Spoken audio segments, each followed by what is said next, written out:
मला वाटलं नव्हतं की माझ्यामुळे मायला पुण्याहून मुंबईला बिना चपलेनेच जावं लागेल। ते कसं काय ते पुढेच तुम्हाला सांगते।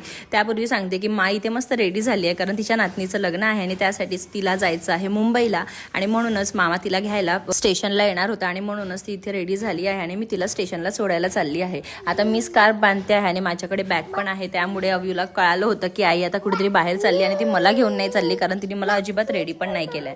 आम्ही घराबाहेर पडलो आणि अव्यूची सुद्धा खूप लुडबुड सुरू झाली होती, म्हणून तो सुद्धा ना लिफ्ट पर्यंत आला होता। त्याला कसं बसं कन्व्हिन्स करून परत पाठवलं। त्यानंतर मी आणि आजी बाहेर पडलो। बाहेर असं काही खूप ट्रॅफिक नव्हता, कारण आम्ही थोड्या वेळेच्या आधीच निघालो होतो। सूर्य मावळण्यावर आला होता, बट असो, कारण मला सुद्धा लवकरात लवकर घरी जायचं होतं। आता घोड काय झालं ते तुम्हाला सांगते।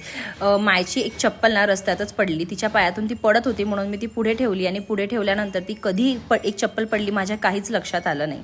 त्यानंतर आम्ही तिथे पोहोचलो। माझी चप्पल मी आजीला थोड्या वेळापुरती दिली होती। मी तिला बोलली होती की हीच चप्पल घालून सध्या जा आणि त्यानंतर तिकडे तू नवीन घेऊन घेशील, पण तिला माझ्या साईजची चप्पल काही व्यवस्थित होत नव्हती आणि ती अजिबात कम्फर्टेबल नव्हती। चला असो, त्यानंतर कल्याणला जाण्यासाठी 2 तिकीट्स मामाने काढून ठेवायला सांगितली होती, तीच मी इथे काढून ठेवली होती आणि आजी इथे खूप आतुरतेने तिच्या मुलाची वाट बघत होती की ये रे बाबा, कारण पाऊण तास झाला होता आम्ही इथे त्यांची वाट बघत होतो। आणि फायनली मामांचं दर्शन झालं।